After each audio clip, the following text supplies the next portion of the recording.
Kuphi nakuphi emakhaya amadolobheni asekomplasi lakhona sawubona ke mbukele warm welcome to this week's edition of Yilungelo Lakho uhlelo lokulethela konke lokuthinza wena namalungelo akho njengemthengi mina ke ngiSimphiwe Ngongwane.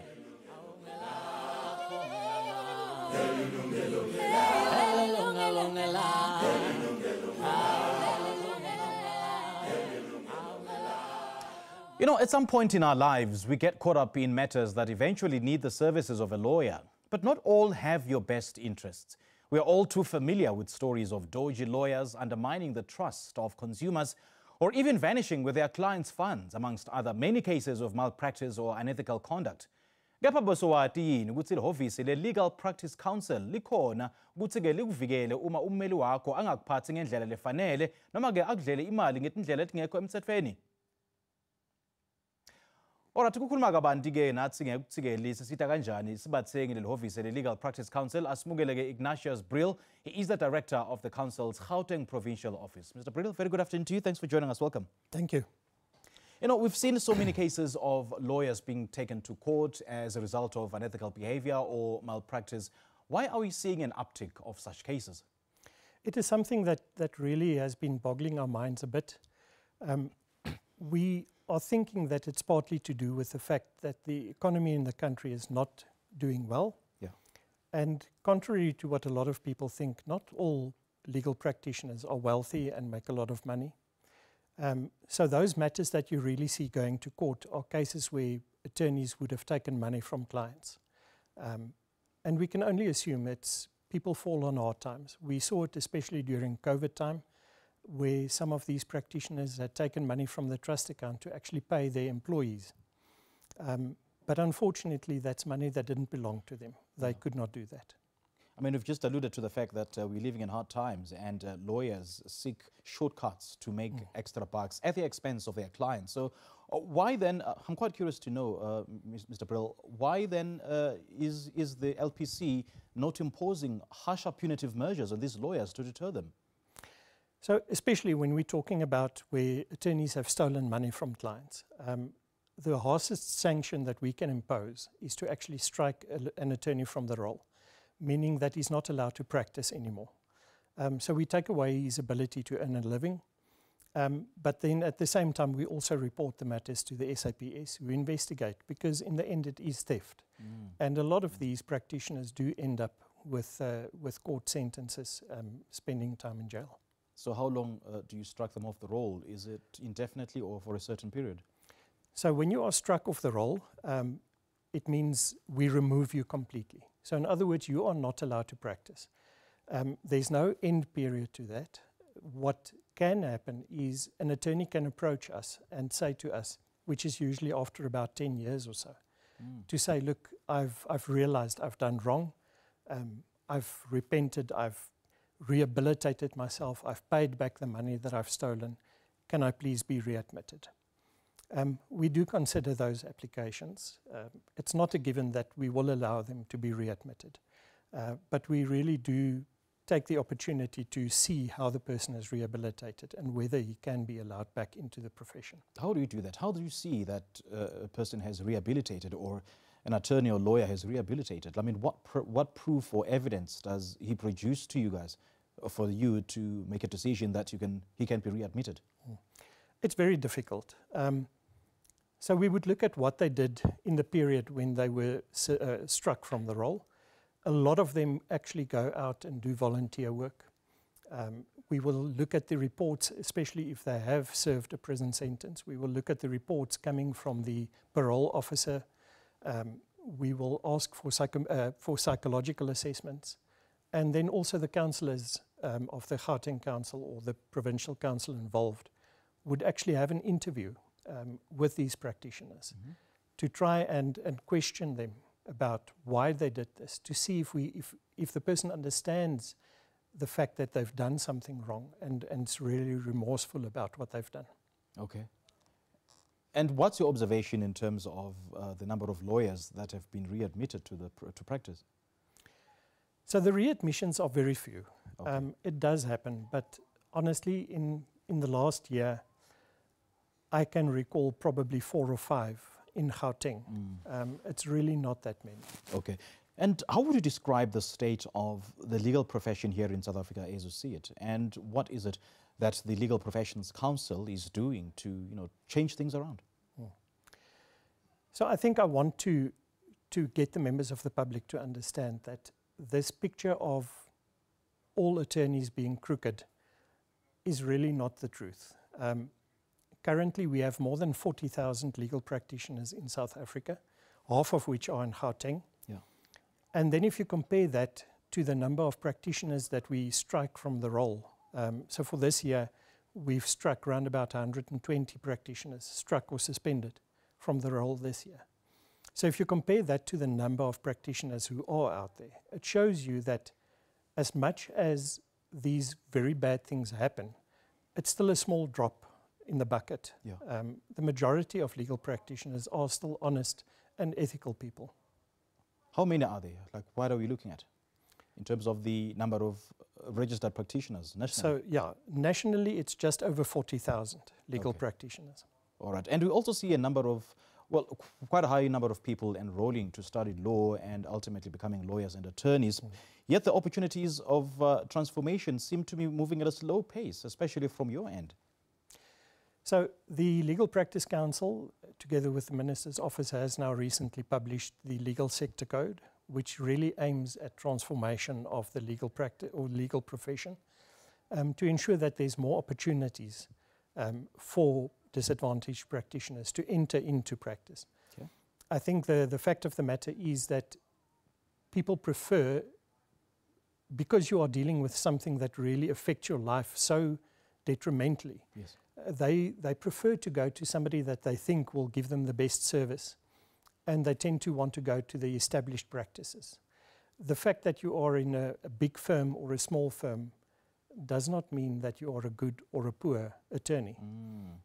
So I think that myth needs to be dispelled. You get extremely good legal minds in small practices.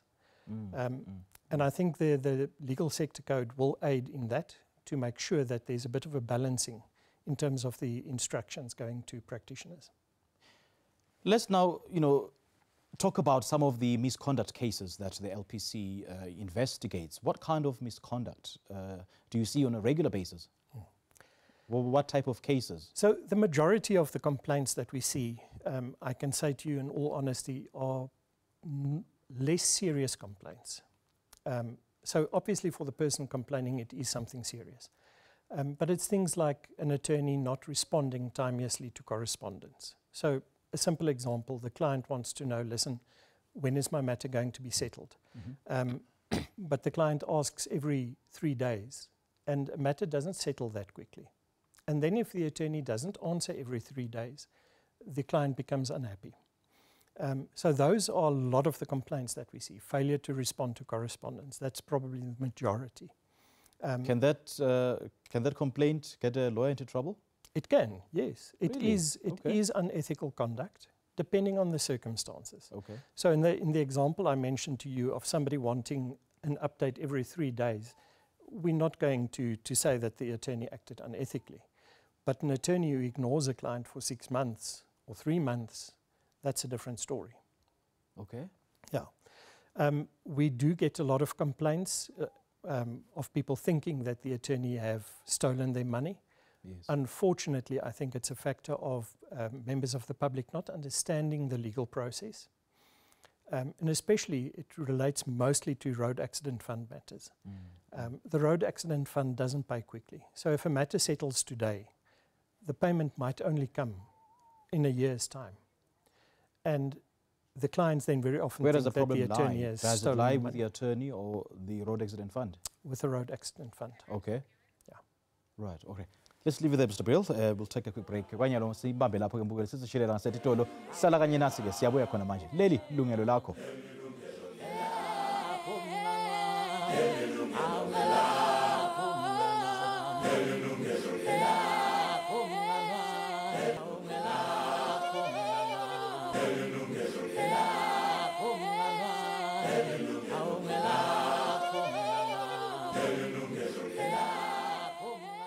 Sanamukela ke bekunene setivuliwe ke manje tingcingo ukuthi ke nawe ungaba ingcenye yenkulumo yethu namhla ungashada licingo ke ku 011 7140671 noma ke ku 011 7140672 ungasithumela futhi ne WhatsApp ku 060 8449857 ungasithumela futhi ne-email noma ke usithinze ku Facebook. Namhla ke bekunene sikhuluma ngekuthi ke yini kumele ukuthi ukwende nangabe uva ngathi ke ushayeleke esakeni ngummeli wakho. Namhla ke sina inhlangano lengamele ke bameli illegal Practitioners Council letawubuka ukuthi ke number 1 yini ke tindzaba letenta noma ke emacala lenta ukuthi bameli bamixwe enkantolo or even struck off the roll nekuthi ke nawe ke wena ke ungummeli noma ke uyi-client ungasitakala kanjani. But ke let's now take our first caller. Sina gift lapha ke Soweto. Sakumukela ehleleni sawubona.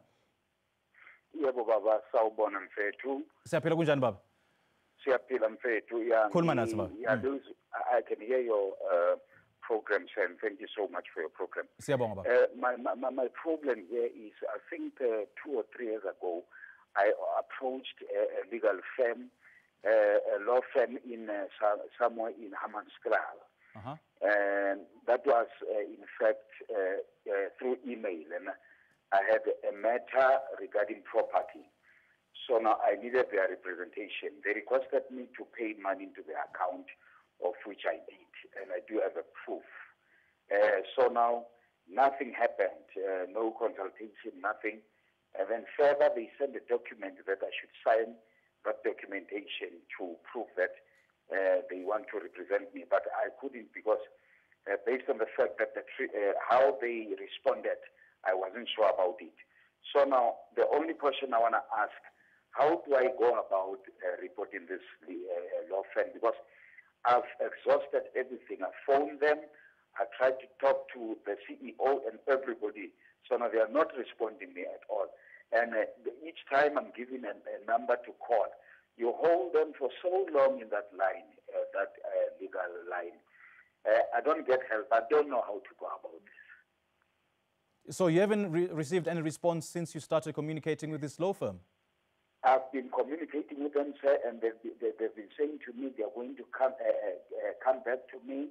They're going to refund it because all that I want them to refund me because these people are not trustworthy, you know.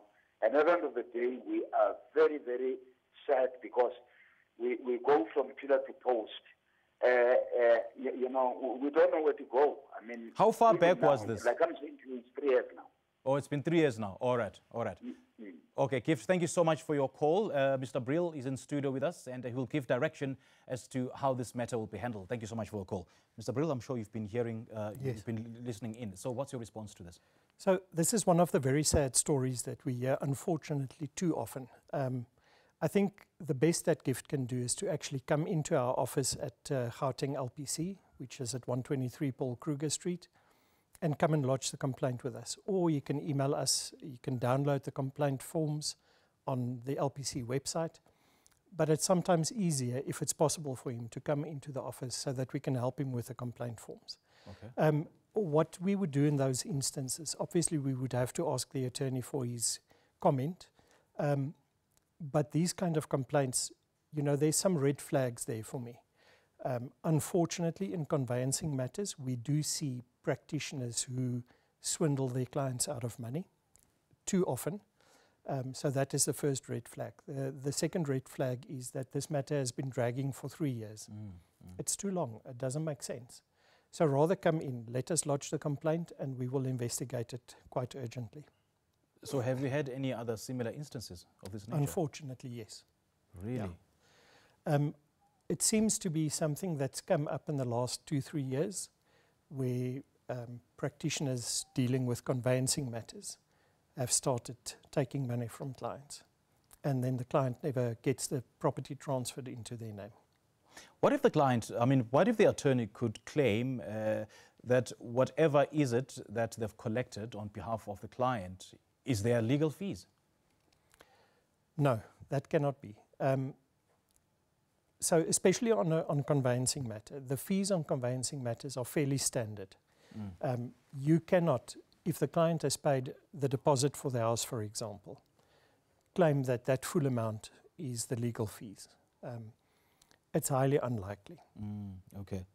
And then in terms of the standardization of the costs, let's talk about that. So does an attorney have their own structure of costs, or is there a certain structure that is imposed by the LPC over all attorneys?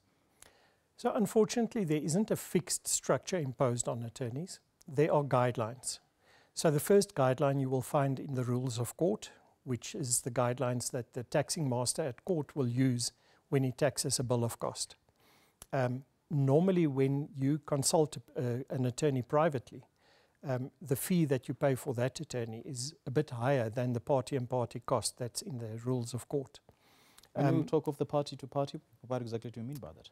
So that's the term used for that scale of costs that's in the rules of court. It's called party-and-party cost. Okay. So just a very quick explanation. When you litigate against somebody, so you've got a dispute with your neighbor, you ask your attorney to issue a summons against your neighbor, you are successful. Your neighbor would have to pay the legal costs of your attorney on a party-and-party scale, which is the lower end of the scale. Okay. You have to pay your attorney on the attorney and client scale, which is more. What that simply means that whatever your attorney can recover from your neighbor on a party-and-party scale comes back to you, but you're never going to get back all the money that you've paid in legal fees to issue summons against your neighbor. So if a client complains of an attorney charging exorbitant fees, is that a reasonable complaint? It happens, and we often deal with those kind of complaints. We have a fee dispute committee that actually look at these complaints. So that is what we talk about overcharging. Yeah. You will find attorneys who simply charge a rate that is way beyond what is reasonable. You also get attorneys who actually bill for things that is unnecessary. So instead of doing an affidavit of 10 pages, they go and put in a lot of additional information which is not necessary, and they make it to be a 20-page affidavit. And that is also something that we can look at to say, but look, this wasn't reasonable. Let's take off this amount. Okay.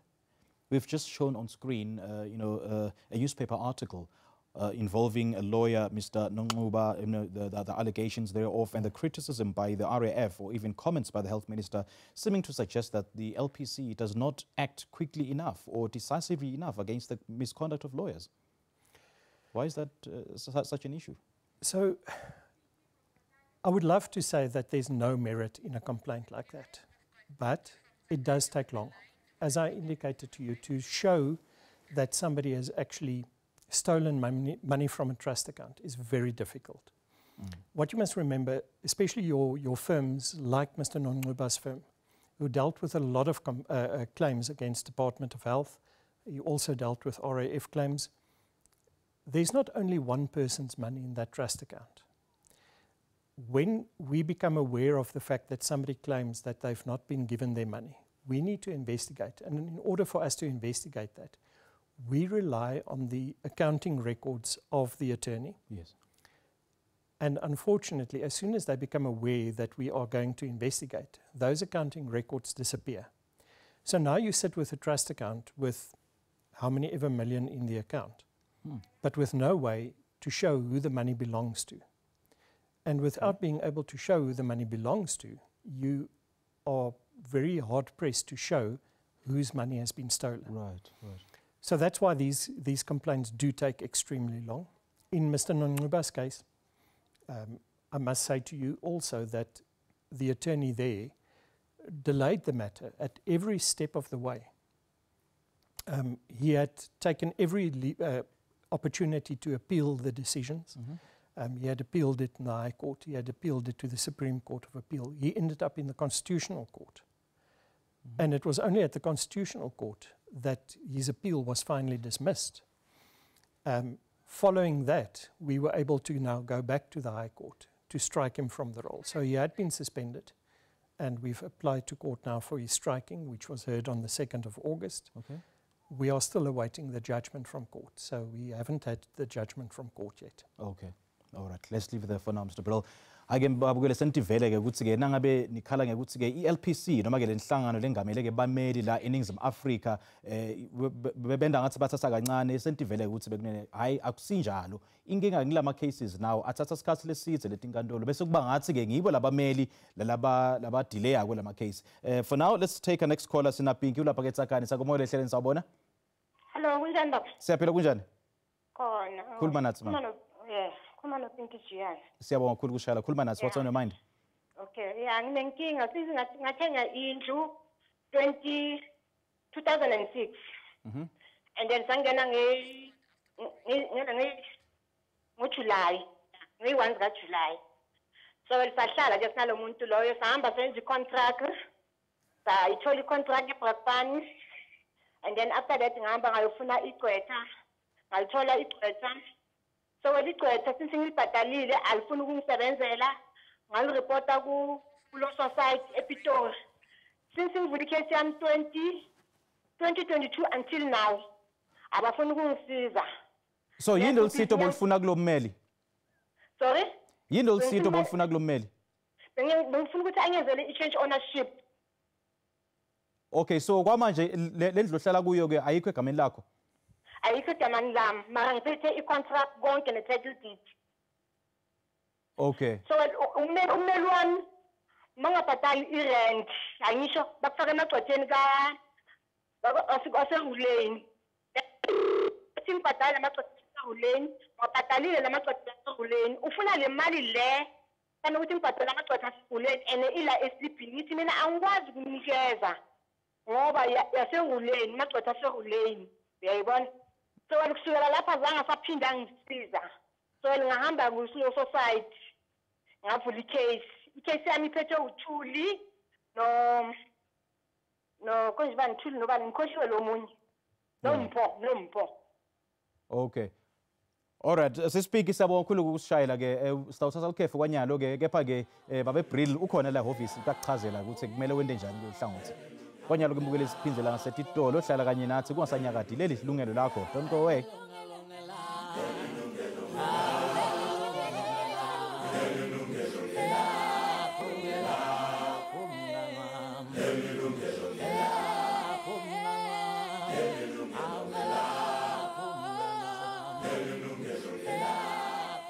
Welcome back everybody. Namhla ke bekunene sikhuluma na Mr. Ignatius Brill, yena ke uyi-director yalapha eGauteng of the Legal Practitioners Council lokuyinhlangano ke lengamele ke bameli la eNingizimu Afrika. Sikhuluma ngekuthi le office lizivikela kanjani thina sibathengi and kuba ingcenga lenkulumo yethu ngasishayela licingo khona manje ku 0117140671 noma ke 0117140672. Ungasithumela futhi na WhatsApp ku 0608449857 noma ke usithinze ku Facebook. Namhla ke njengoba besengishito ke sikhuluma ngekuthi ke wenta njani nambe uva ngathi ushayeleke esakeni ummeli wakho likhona ke le office le LPC litakusida kulelo hlangothi.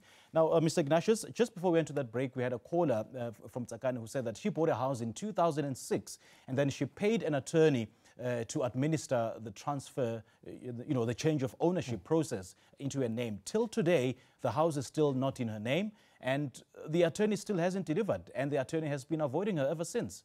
Yeah. So again, those are red flags all the way. I think the quicker that she can come to our office for us to assist her with a complaint, the better. As I indicated, unfortunately, it does happen where practitioners take the deposits and instead of actually doing the transfer, run away with the money. So if we can prove that that is what has happened here, there is some recourse for your caller. Okay. There's what we call the Legal Practitioners Fidelity Fund. And what they do, every practitioner, every attorney who has a trust account must have a Fidelity Fund certificate. So it doesn't matter whether they are conveyancers or... Doesn't matter what kind of law they practice, as long as they are attorneys or advocates with trust accounts, they must have a Fidelity Fund certificate. And I would also advise members of the public, ask your attorney, please show me your Fidelity Fund certificate. take a picture of the Fidelity Fund certificate, and you can even check it on our website to confirm that this is a valid Fidelity Fund certificate. And why this is so important. Firstly, it tells you it's a practitioner who's complying with the regulations. Secondly, it means that there is some protection for you as a member of the public. If this attorney does steal your money, then you can put a claim with the LPFF, who can then reimburse you for your loss. Unfortunately, there is a cap on the amount that they pay. They only pay up to 5 million rand. Okay.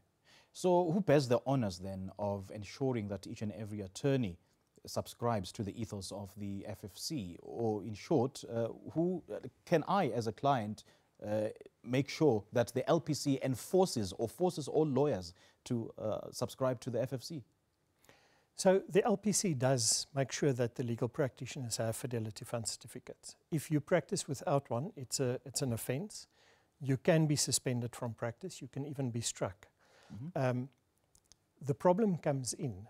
We might not be aware that there is a practitioner who continues practicing despite not having a Fidelity Fund certificate.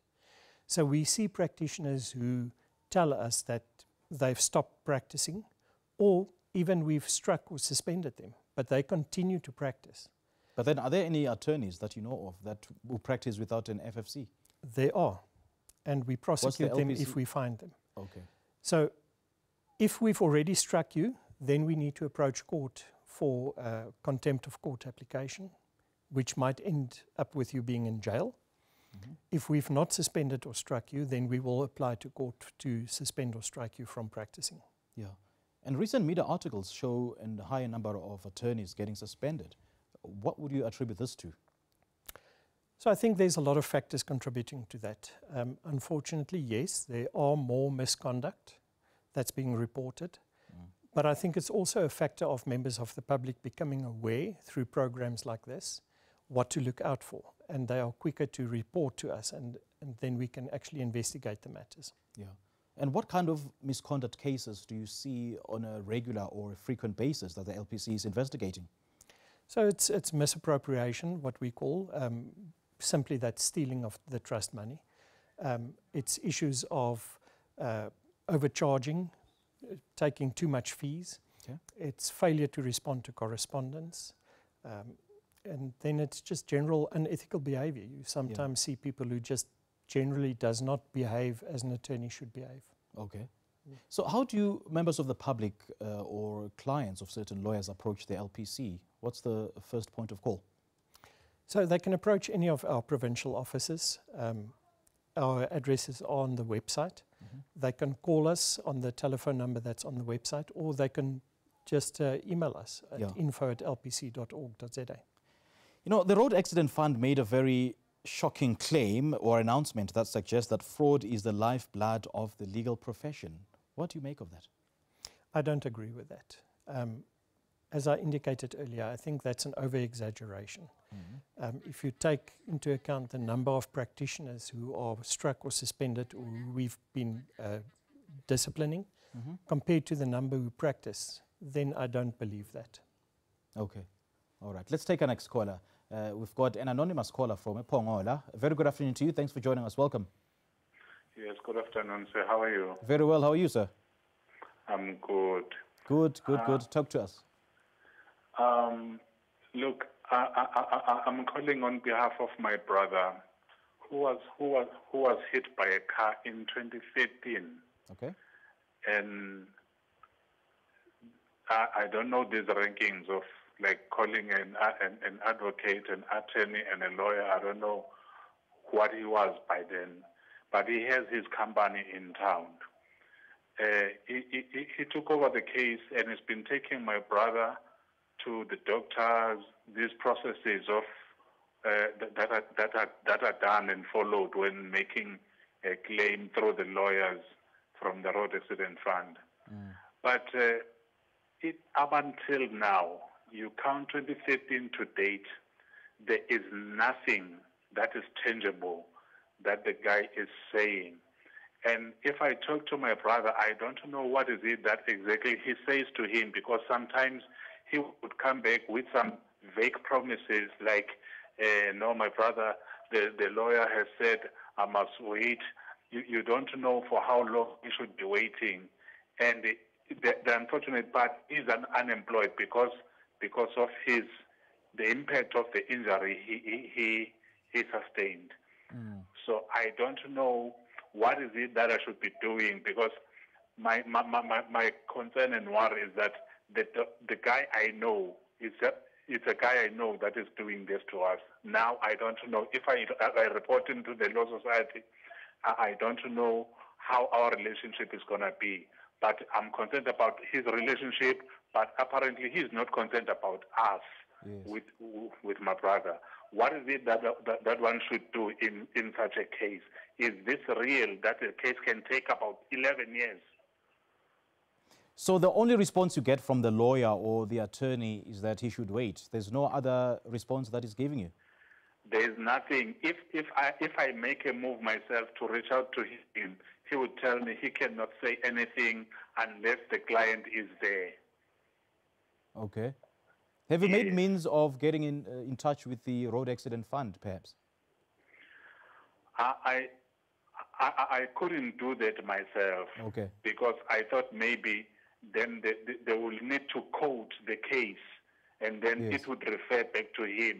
Then I don't know, maybe I'm putting his work at jeopardy or not. Okay. Now, yes, I really don't know what is it that I can do. But he's just a famous guy in Pongola, and I'm just so upset. I'm just so upset. Okay.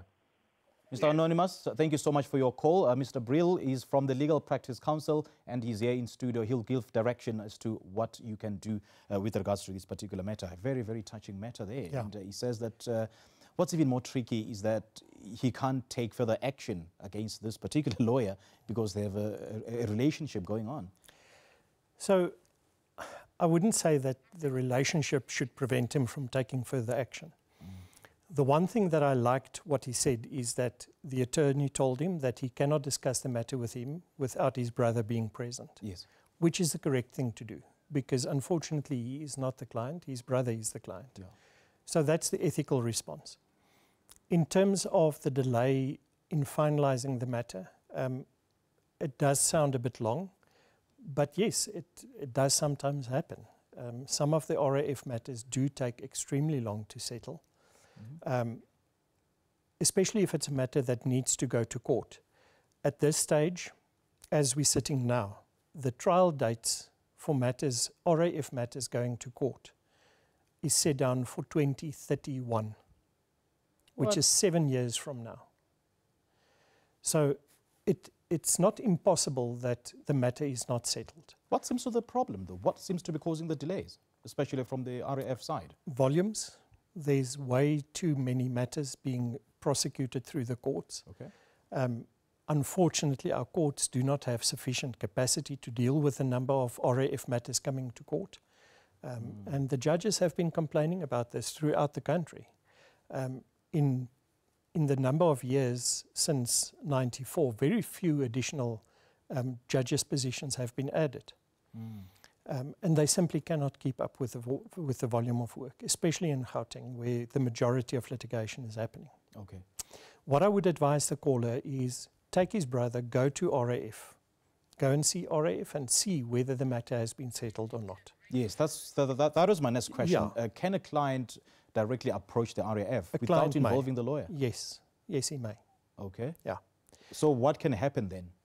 So I think the important thing is he must ask the RAF what is the status of the claim, whether a summons has been issued. Because if a summons has not been issued, then that claim is prescribed, meaning that the RAF is not going to settle the matter. For RAF matters, you have 5 years generally from the date of the accident to final or to lodge a summons. Okay. If you have not done it within 5 years, the claim is gone. That's actually a very important point. Please hold your thoughts. We'll definitely discuss that point after the break. Let's take another break and then develop nangabe ufuna approach umeli the first thing that you should check out is whether lo mmeli loyo unayo in FFC noma ke i-Fidelity Fund certificate nangabe utawudila netimali noma ke ama-trust fund. If ke ummeli akanayo i-FFC noma ke i-Fidelity Fund certificate, do not proceed with that particular case. Let's take a quick break. Do join us after this break.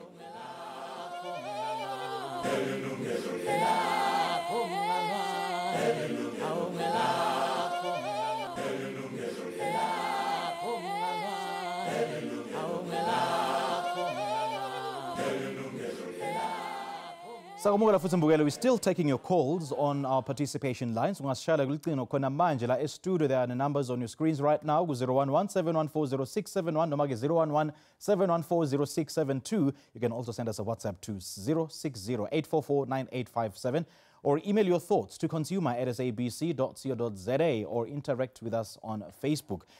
Now, Mr. Brill, you mentioned something very, very, groundbreaking, I would say, especially for those who are waiting for their monies from the RAF or even from their attorneys.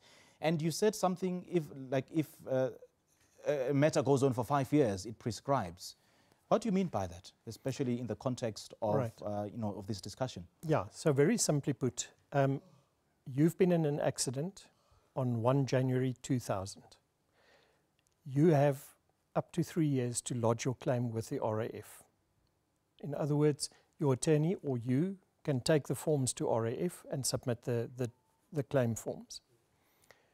Then in terms of the RAF legislation, you've got another 2 years within which you can negotiate with the RAF. Yeah. If the matter is not settled within 5 years from that date of accident, so in other words, come 31st December 2005 or 2004, then your matter is prescribed. What that simply means is that there's no obligation anymore on the RAF to pay you.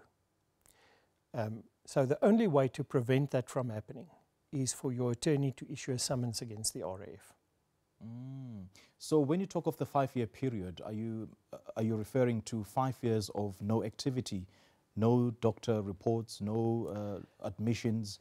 It doesn't really matter what you do in that 5 years. Whether you've been to the doctors, whether you've submitted forms or additional forms to the RAF, if your attorney has not issued summons after 5 or within 5 years, then your claim will prescribe.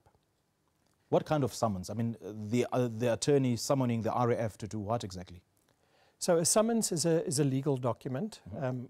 It's called a summons. So in other words, what it says is, RAF, I have a claim against you. On this date, I was in an accident.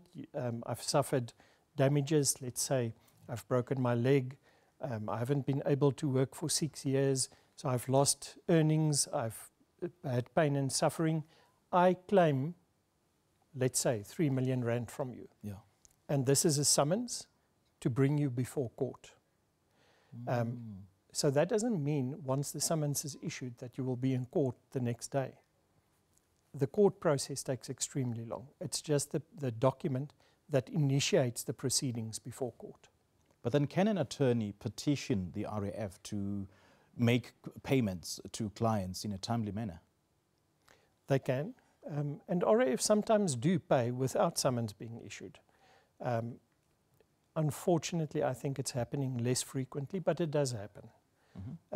I know that they still settle matters with direct claimants. And they do settle matters with attorneys. Okay. But what we generally find is that settlement of matters with RAF takes extremely long, 5, 6, 7, 8 years sometimes. And then payment also takes long. So if it drags on, you mentioned 5, 6, 7 years, and then the client has to go through, the medical processes, and then who foots the bill when it comes to that? Is it the attorney or is it the RAF? Right, so what RAF has, it's called an interim undertaking, in terms of which they can offer to pay some of your medical costs while they're investigating your claim. I don't know to what extent they still issue those interim undertakings, but that's an option that is available.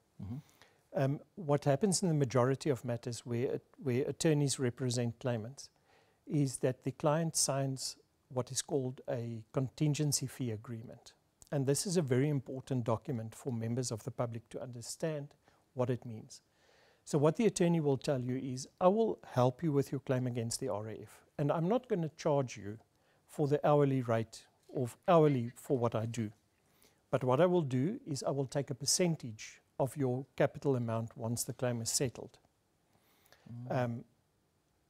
When the attorney does that, it also then means that the attorney assists throughout the settlement process up until the capital is paid, and the attorney pays for a lot of the disbursements. So in other words, when a client needs to go and see a doctor, sometimes the attorney would have to pay for that, and it becomes part of the bill. Okay.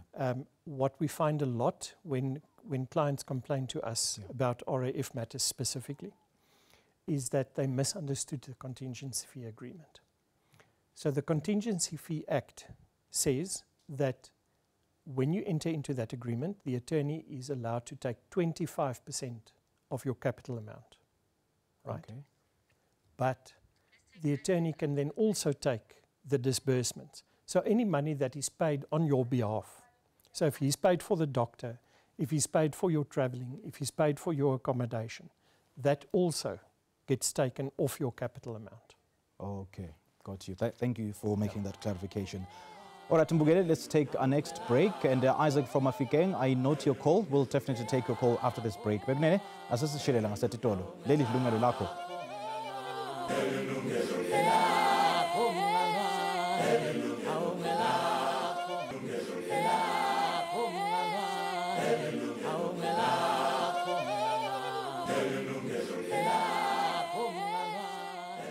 Welcome to a very final segment. Let's take our final caller. Sina Isaac. Very good afternoon to you, Isaac. Thanks for joining us. Welcome. Yes, kunjani baba? Siyaphila kunjani baba? Ukhuluma no Isaac Mafikeni ne. Siyabonga baba, khuluma nami. What's on your mind?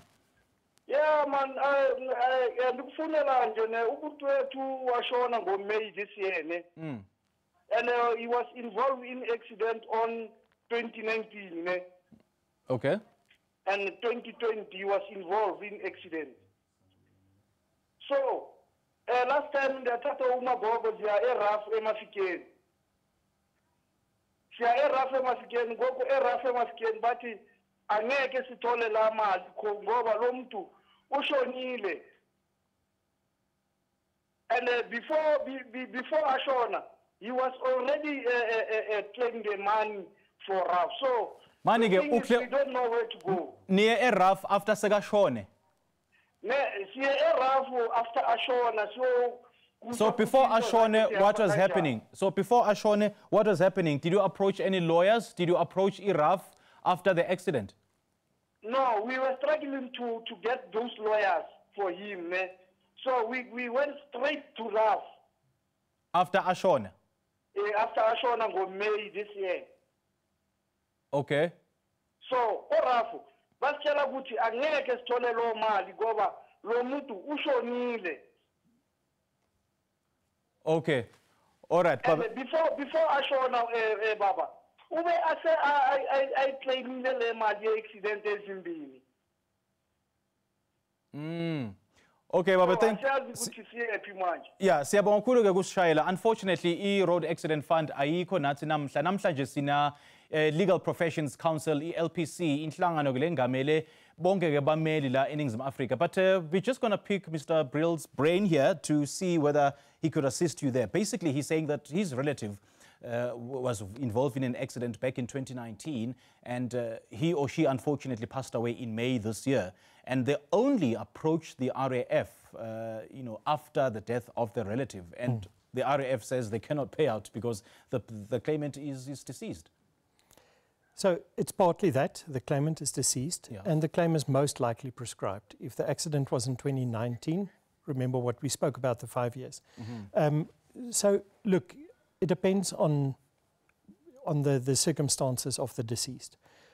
It might be that the deceased had children. If there were children who were dependent on the deceased, there might still be a claim for loss of support. The best would be to actually approach an attorney for advice. Okay. All right. So in as much as this conversation is not about the RAF, but generally speaking, if there is a medical negligence, can I directly approach any other body for recourse without involving the lawyer, or can I approach the RAF without involving an attorney?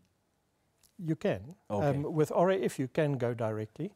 With medical negligence, not so much. It's going to be very difficult for you to claim directly. All right. Mr. Pril, great chatting to you. Thank you so much for this valuable conversation.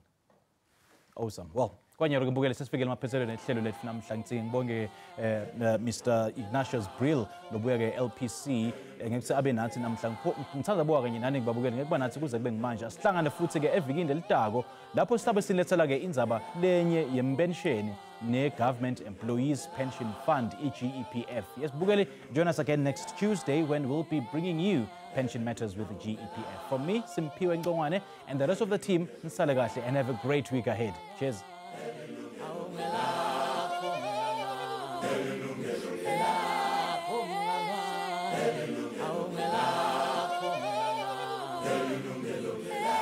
Yilungelo